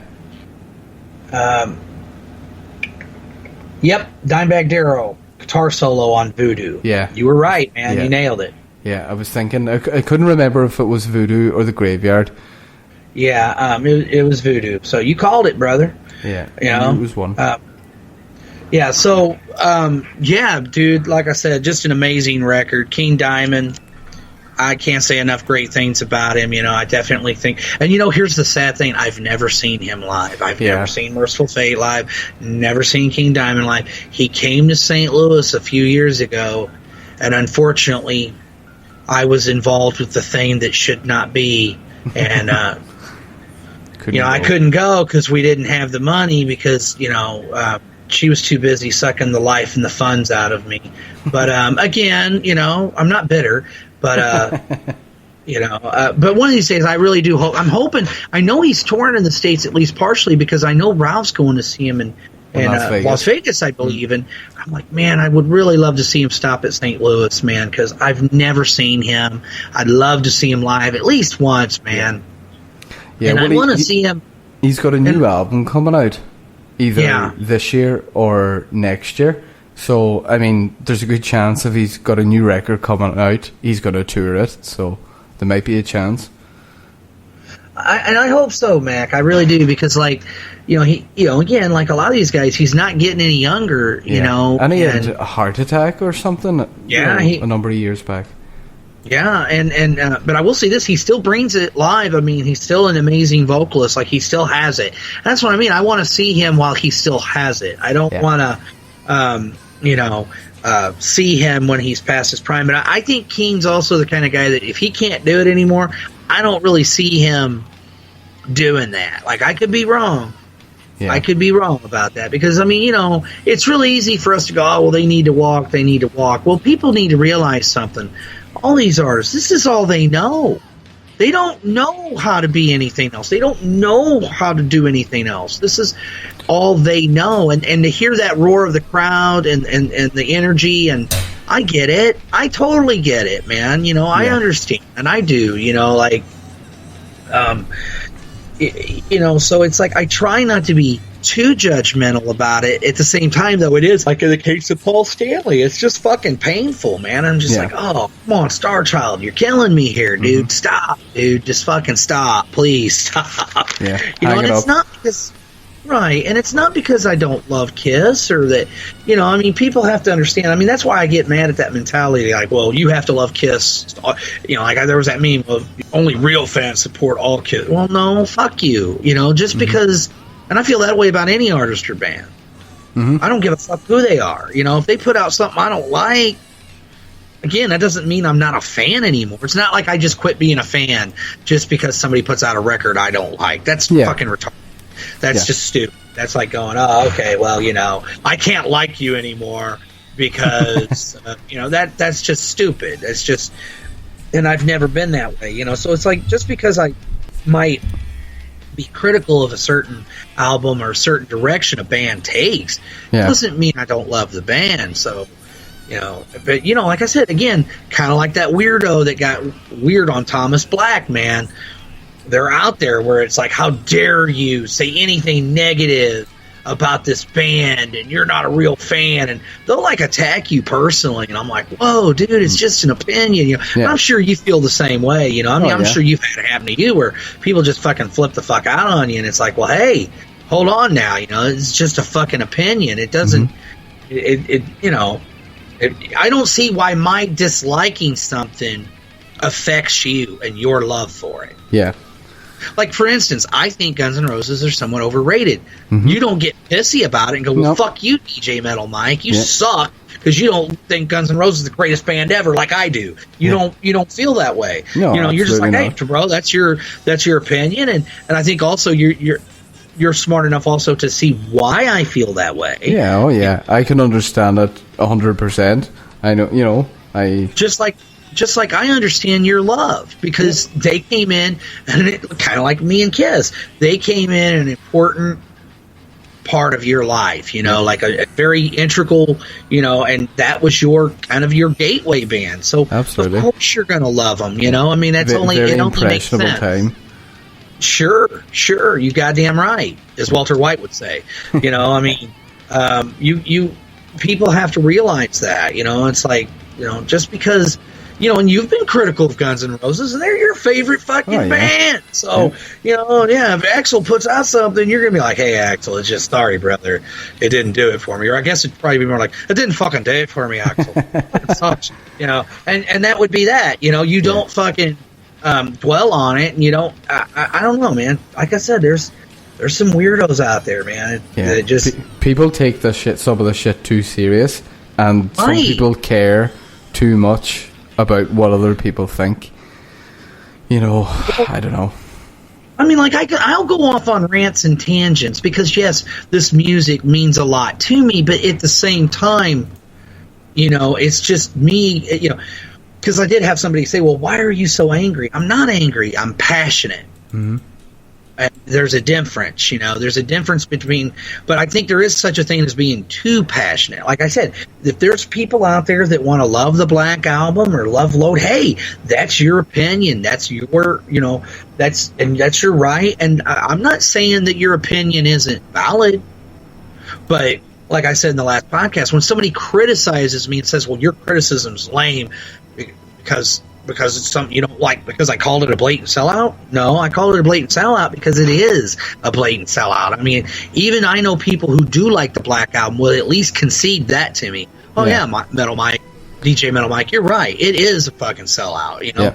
Yeah. So, you know, and then, you know, and you're well within your right to defend anything you want, just like I'm well within my right to give you my counterpoint. Okay, well, this is why I feel this way about this situation or this band or this song or album or whatever it is. And yeah, I'm sorry, man. Like, I'll give Metallica credit. This last record, pretty fucking good. I think the first disc is really good, and I think Spit Out the Bone is awesome. I think get rid of all the extra crap off disc 2, put Spit Out the Bone on the end of disc 1, and you got a solid record, man. Do you know, that's just my opinion. My favorite song on that new Metallica album actually comes from disc 2. Really? Yeah, and don't, you know, fucking this one's killer, like, it's just amazing, but Man Unkind, I think that's a fucking great song, but I have heard people say that they didn't like it. I love that song. Well, you know, and maybe the rest of the disc will grow on me, because quite honestly, Mac, the first disc did. At first, I was all about, like, of course, Hardwired or Self-Destruct, and I think the other one that was thrashy was, Atlas Rise? Yeah. And I liked those two songs. And I got excited for the new Metallica. I'm like, holy shit, this is the first time I've been excited for a Metallica album, and I don't know how long. The rest of the album, like, this is going to be amazing. And then when I heard it, and I saw, when I heard it, it was kind of like, well, yeah, I don't know. You know, there's some solar. I almost look like, in a way, when I listen to the album, I'm like, well, man, this is kind of like, and I don't mean this as a put down, but to me, Hardwired to Self-Destruct was almost like a mixture of different eras of Metallica. Yeah, I would even agree eras with that, I'm not, even areas I don't really care for, but for some reason, the songs on disc 1, the slower, they grew on me. They grew on me. And also, I think another important thing I want to point out is James's vocals on this record are a lot better than ones in the past. Yep. Don't get me wrong. The first several albums, I mean, obviously, I know James is never going to sound like he did on Kill 'Em All when he was like, 19 years old when he recorded that motherfucker. Yeah. You know? But I love his vocals on Kill 'Em All and Ride the Lightning, you know, Masters, Justice, whatever. But I noticed it was kind of right around the Black Album, but it was really prevalent in Load, Reload. He got into this, and he does it on Death Magnetic too, which kind of ruined that record for me, because there were some songs where I'm like, well, that's a pretty cool riff, or that's kind of cool. But this, what my older brother calls Eeyore vocals, like, like he's trying to do this like metal country kind of, and I almost feel like that's the way Load and Reload was. Like, it was almost like country chords distorted, where metal is usually blues chords distorted, and you know, and distorted and downtuned.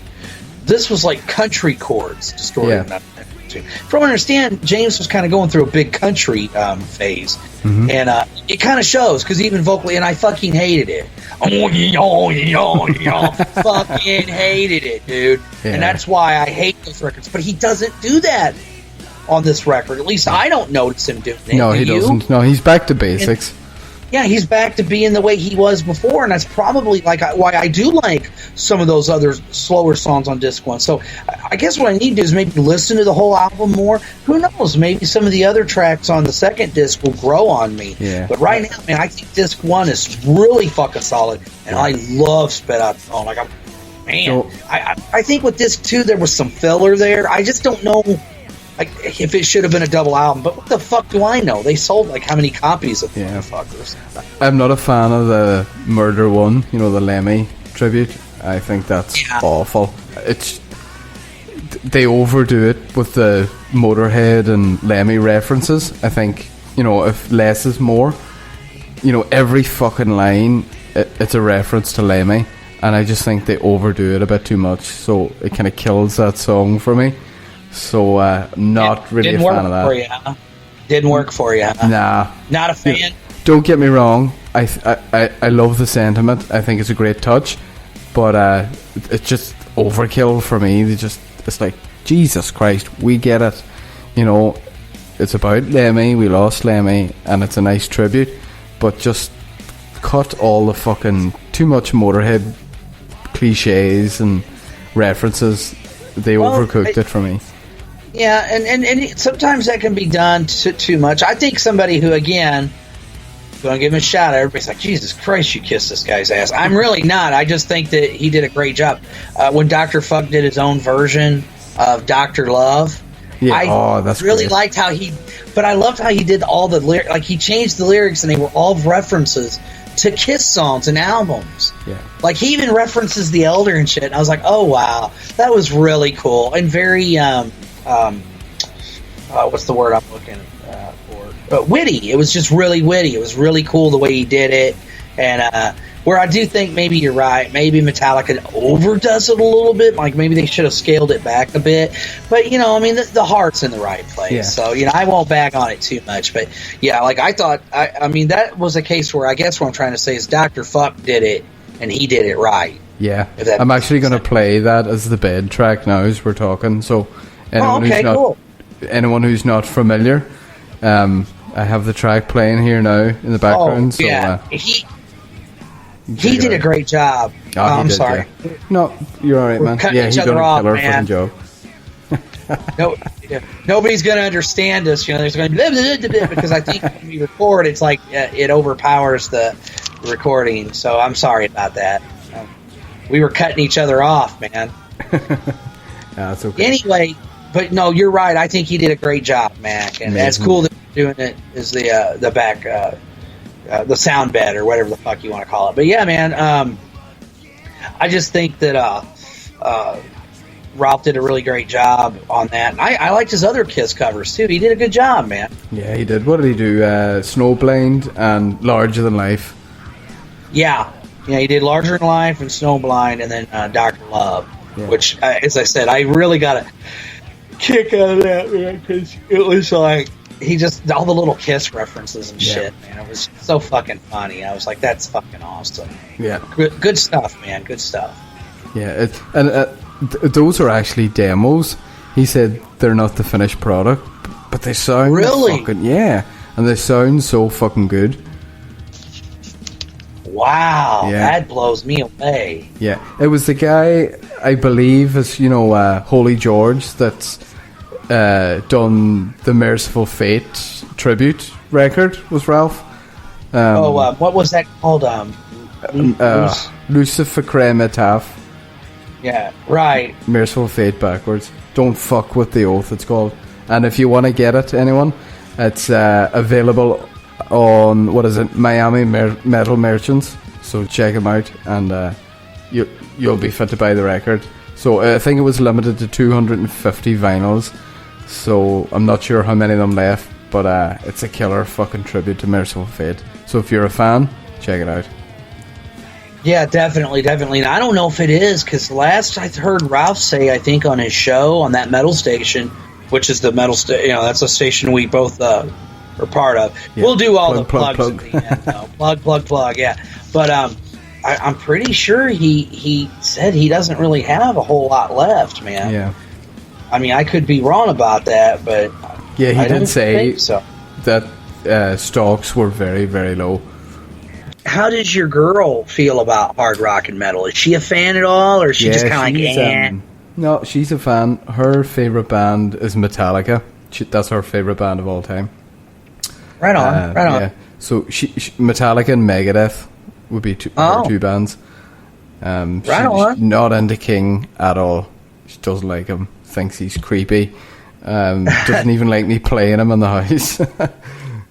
So you were probably getting a ration of shit. And you're like, baby, I'm doing this for a review. Yeah. Blame DJ Metal Mike. Yeah, I wouldn't mind. But when I was listening to the album today, she was actually in the room with me, and she was giving me the stares. What are you playing that fucking shit for? She just doesn't appreciate it. Well, like I said, he's one of those guys that artists, you either get it or you don't, man. Yeah. And like another band that I'm a fan of that I mentioned earlier, Violence. Sean Killian's vocals are kind of out there, and I've heard some people say that his voice and the way he sings, I can't handle it. And the same with Bobby Blitz from Overkill. I've heard a lot of it. I hate his voice. Yeah. I'm like, whatever, man. That dude fucking rules. But again, it's everybody's opinion. And what's her favorite Metallica album? Does she have one? Yeah, Ride the Lightning, I think, is her favorite. Ooh, good choice. Good pick, man. Can't go wrong with that one. That's, I think, probably my favorite as well. Well, Kill 'Em All too, though. No, I'm going to go with Ride the Lightning for mine. Yeah, it's really hard. Like DJ Kane, his favorite one's Ride the Lightning, and I know a lot of people it is. Well, my twin brother Mark, his is too. Yeah. Mine, God, I love, especially the Cliff Burton era. I love all three of them. But if I had to pick, I'm kind of a Master of Puppets guy myself. Yeah. But like I said, you can't really go wrong. Like I can't go, what the fuck's that? It's not like somebody coming up to me and going, well, my favorite Kiss album's Unmasked. I'm like, what? Say that again? Like, really? Yeah. But hey, it's to each their own, I mean, whatever. God.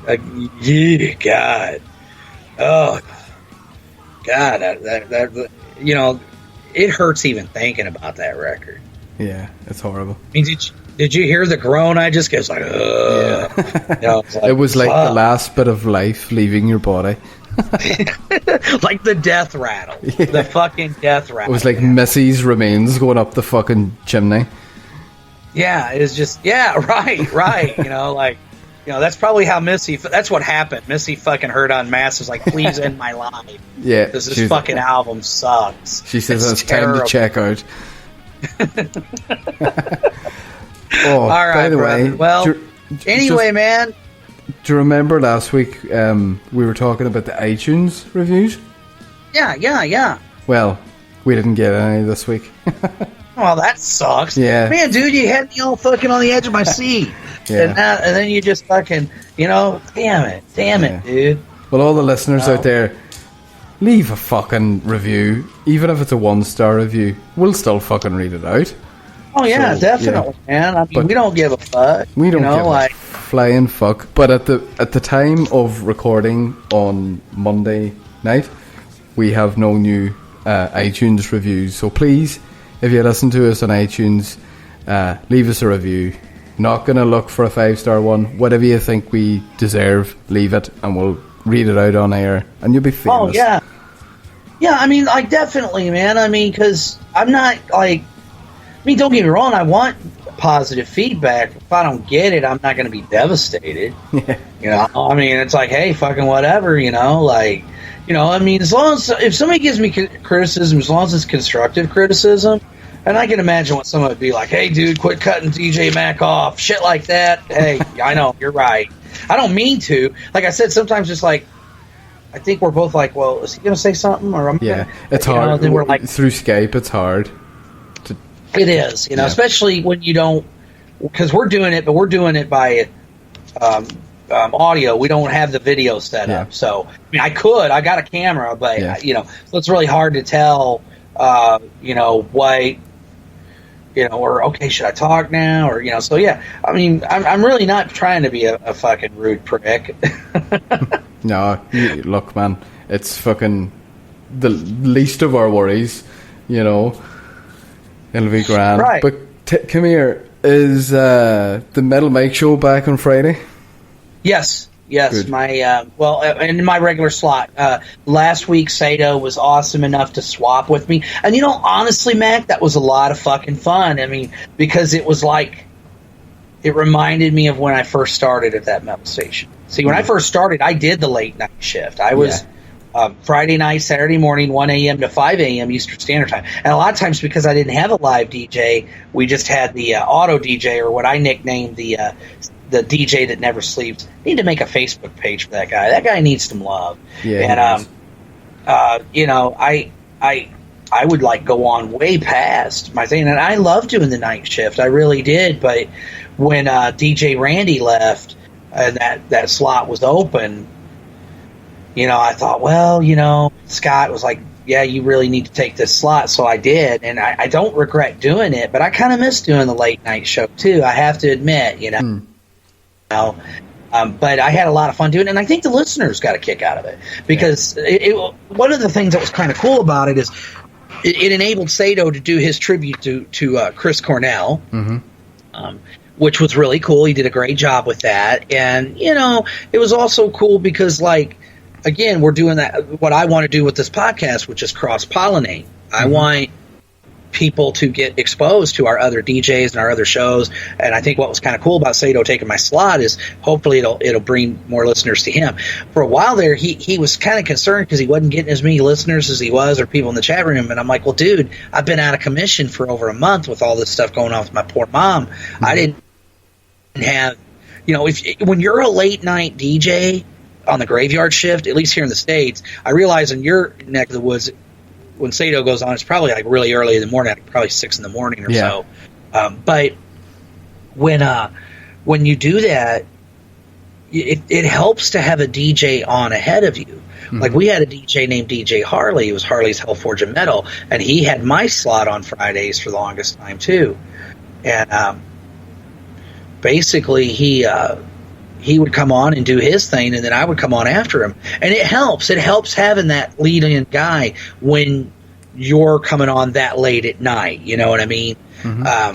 So, I feel kind of bad for DJ Stato because I haven't really been able to be that for him. And then it was like I thought, well, fuck, man, I'm not going to be able to do it because my fucking bitch of a boss scheduled me. Yeah. Knowing I need Fridays off. And what ended up happening was Stato and I were just talking. We both just kind of came to the same conclusion. Well, hey, why don't we just swap shifts? And he was like, hey, dude, I'm down if you don't think DJ Guilty or, Scott Green of mine. And I was like, I don't see why he would, I mean, it's better to have live DJs than, no offense to the DJ that never sleeps, buddy, you rule, but he doesn't really interact with the listeners, if you catch my drift. It's not the same experience. Right. He does a great job, though. We love the DJ that never sleeps. Yep. But, it was just one of those things where it really worked out well. And,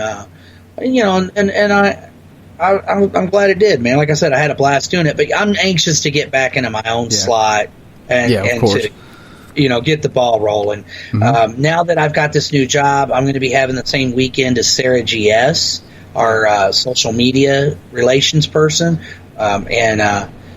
Being that she lives in the same area as me, she's already making connections to a lot of the clubs. I'm going to be able to do things that I haven't been able to do for a while because I was on the opposite weekend as her. And even though I was doing 12-hour shifts, the whole facility didn't do 12-hour shifts.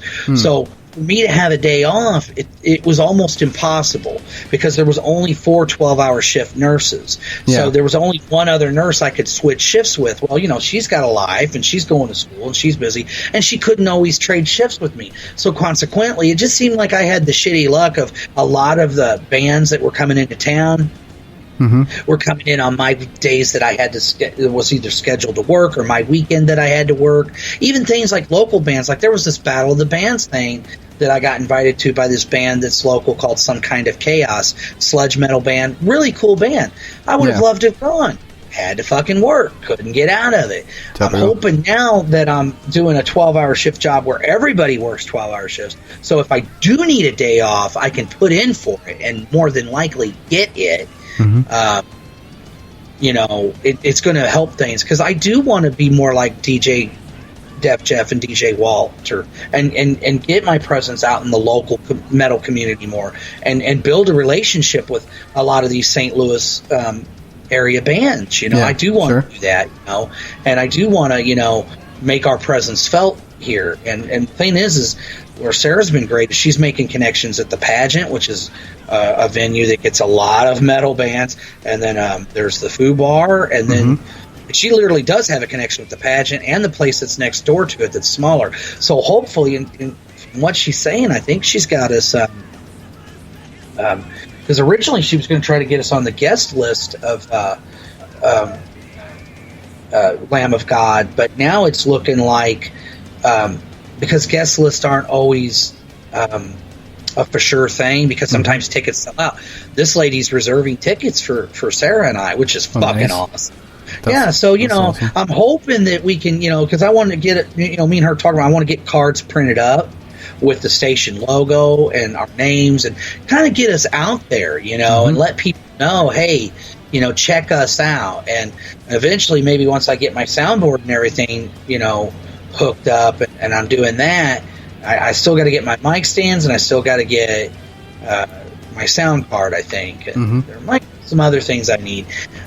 I want to get that ball rolling so I can be able to Skype like I'm doing with you, but do it on the air. Yeah. Like literally, maybe one night I could have, if you could stay up that late, I could have you on the show, or at least record you to where I can, hey man, me and blah blah blah, or whatever, like me and Sato were talking about doing one night where we continuously play music, where I would come on at 7 p.m. Eastern Standard Time, and then we'd go right into his show, and it would just be me and him, and me Skyping with him, and us doing a show together, just shit like that. Yeah. So, and also maybe we'll be able to have bands, Skype with me and have them on the show, be able to do some actual fucking interviews. I mean, it's been kind of frustrating because I've done a lot for the station, but there's so much more I would like to do. Yeah. You know how it is, man. I'm sure you feel the same way. Absolutely. Yep. Well, there's going to be no Mind Over Metal live show this week. There was none last week because, I was in the hospital. waiting on my new baby son to be born, but I'm going to take just maybe this week off as well, just, and we're still in the settling in stage with the wee guy, so I'm going to take this week off too. Yeah. But I'll be back with a fucking vengeance next week. Well, that's kind of the way I look at it. Like, I had a blast doing my Friday show. My buddy Bildo, he came by, and but yeah, I'm really looking forward to this Friday, man. I'm probably going to get that ball rolling, make an event, post it on Facebook, and be like, DJ Metal Mike is back, motherfuckers. Absolutely. This one's for you, Mom. Nice. And that's that. Killer. Well, that's the end of another episode. That's episode number 6. King Diamond's Them. Really fucking enjoyed doing that record, even though we breezed through it. But usual plugs, check us out, mindovermetalpodcast.com. Oh, and actually, we just revamped the website today. So all new layout, new logos, new merch. So check it out, have a look at it. Appreciate all your feedback. Podbean, Spreaker, iTunes. We're on Facebook at Mind Over Metal Podcast, Twitter at Mind Over Metal PO, thatmetalstation.com. Fuck, Mike, anything else I'm forgetting? Oh gosh, yeah. Like I said, just make sure you check out the website, because we're not just an online radio station, man.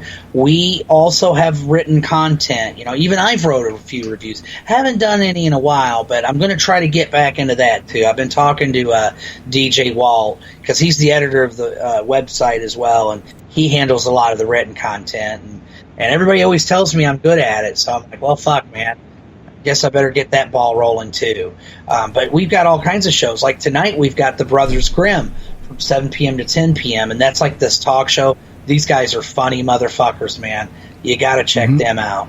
There's DJ Shanstar's Audio Aggression from 5 p.m. to 8 p.m. every Tuesday, Eastern Standard Time. Following him from 8 p.m. to 12 a.m. is Sid's Basement, another great show. Sid, though, I think is on leave right now because he's literally in the process of moving. Yeah. He's moving from one house to the next. So you won't probably be able to catch him tomorrow.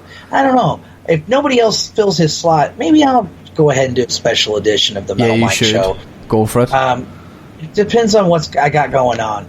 And, of course, like I said, with DJ Shanstar, if you're into like hardcore punk and thrash metal and metalcore and traditional metal, that's the show for you. And of course, my boy DJ Mack's Mind Over Metal, his show 5 p.m. to 8 p.m. Man, now he won't be on this week. He's got family stuff going on, but Mack's a lot like me. He just plays all kinds of stuff, man. Anywhere from traditional metal to the new wave of British heavy metal. Thrash metal, glam, the good stuff usually. Yeah, Dawkins and Rat. No Poison. Then we got on Wednesdays, of course, behind him, we've got DJ Def Jeff's Wednesday's Whiplash, or Whiplash Wednesday. And that's from 8 p.m. to 11 p.m. Eastern Standard Time. Fucking Thursdays, the legendary Dr. Fuck, 8 p.m. to 11 p.m. Eastern Standard Time. But let's not fool you, man. Dr. Fuck usually goes over a lot of the time. Not always, but a lot of the time he does. And then, of course, Fridays, we have yours truly, the Metal Mike Show, 7 p.m. to 1 a.m. Eastern Standard Time. And I play all kinds of stuff, kind of like DJ Mack here. You're going to hear anything from traditional metal to thrash metal, sludge metal, doom metal, power metal, you name it, I play it. And then from 1 a.m. to 5 a.m. Saturday mornings or Friday nights, DJ Sato's Night Shift. And then from Saturday, 11 a.m. to 4 p.m., we have the Wadzilla Rock Show. That's DJ Wadzilla of the Rock and Metal Combat Podcast, and he puts on a hell of a show. And anybody who doesn't know who those guys are, I'm sorry about you. Followed by 4 p.m. to 7 p.m., Dr. Evil with his metal surgery. And, after that, we've got from 7 p.m. to 12 a.m., Walter's Wall Whoa. If you're into death metal, brutal death metal, slam metal, technical death metal, just about death metal of any kind, that is definitely the show. And like I said, Walt has a great thing going on with the local Arizona scene, as well as Def Jam. And of course, there's DJ Sato on the Night Shift once again, 1 a.m. to 5 a.m. And then on Sundays, of course, we have DJ Jeff's Sunday Morning Surface, 9 a.m. to 12 p.m. Then we have the show that I'm involved with, the Knights of the Turntable, that I do with DJ Jeff Shep and Scott Green, a.k.a. DJ Guilty, and myself, sometimes Big Bushy. And then following him, of course, DJ Psycho Sin and the Psycho Sin Project from 3 p.m. to 6 p.m. And make sure you check out his podcast as well. Mm-hmm. And then followed by my nephew, DJ Kane, the Crusader of Metal, 6 p.m. to 9 p.m. If you're into traditional metal, power metal, that kind of thing, that's the fucking show for you. He also plays thrash. And then, of course, we've got the Big Bushy Power Hour from 9 p.m. to 12 a.m. Eastern Standard Time. And he plays a lot of glam, party metal, traditional metal, some thrash. I'm honored to be a part of the station. And again, I'm honored that Mack had me join him on this podcast. And I hope everybody's enjoying the podcast and the radio shows, man, because that's what it's all about. We love playing and talking about metal, dude. Yep, absolutely. And that's it. Stay metal, motherfuckers. Absolutely, yep. Keep the reviews coming in. We appreciate all your feedback. And, until next week, from myself, Mack, and my good friend... That's your cue, Mike. DJ Metal Mike. Oh, sorry. Mack and Mike, man. The Mind Over Metal podcast. Mack and Mike. Good night, folks. Open your mind. Up there in space, I'm looking down on you. Open your mind. But now I'm safe in the Isle of Tornado. Open your mind. Open Your Mind with Mack's Mind Over Metal, every Wednesday, 5 p.m. to 8 p.m. Eastern Standard Time, specializing in traditional metal, new wave of British heavy metal, thrash metal, and a pinch of glam, only on thatmetalstation.com. There's a madman in the corner of your eye, he likes to pry into your sunlight.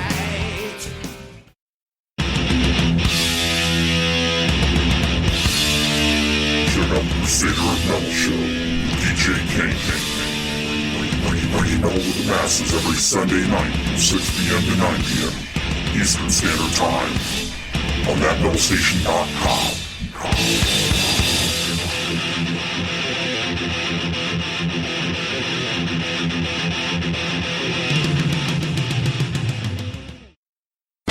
Hey everybody, this is DJ Metal Mike, and you need to check out the Metal Mike Show every fucking Friday night from 7 p.m. to 1 a.m. Eastern Standard Time.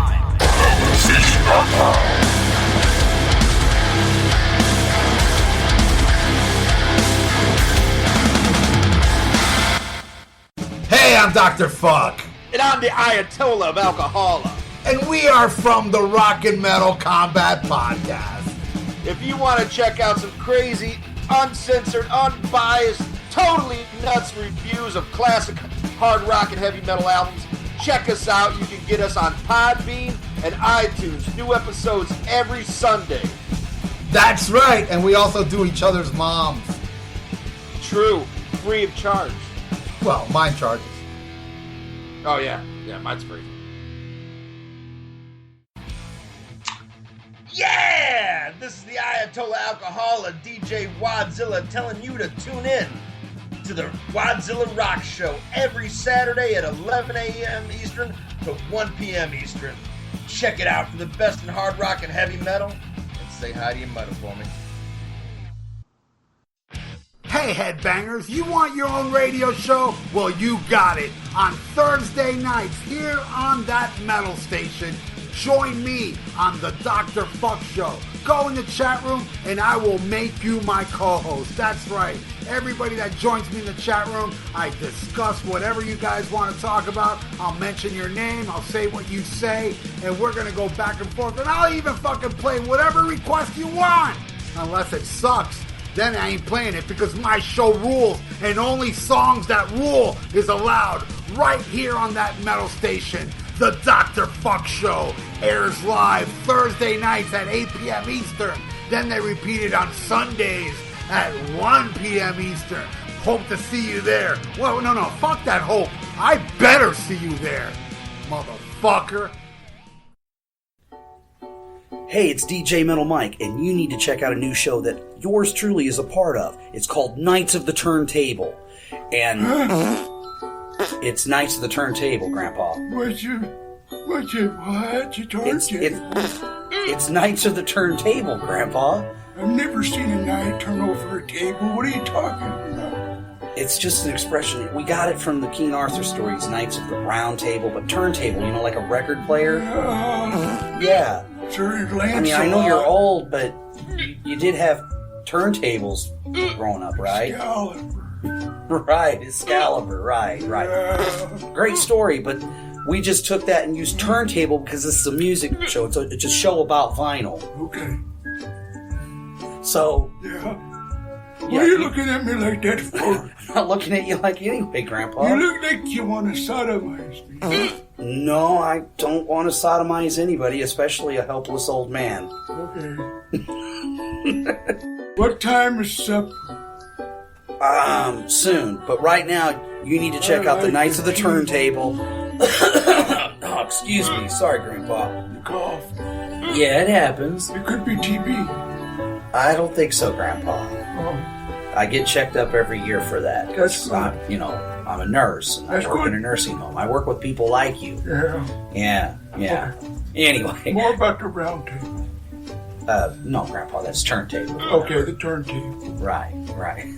Anyway, you guys need to check out Knights of the Turntable every Sunday from 12 p.m. to 3 p.m. Eastern Standard Time on thatmetalstation.com, featuring myself, DJ Big Bushy, DJ Def Jeff, and DJ Guilty. Bushy. Hope to see you.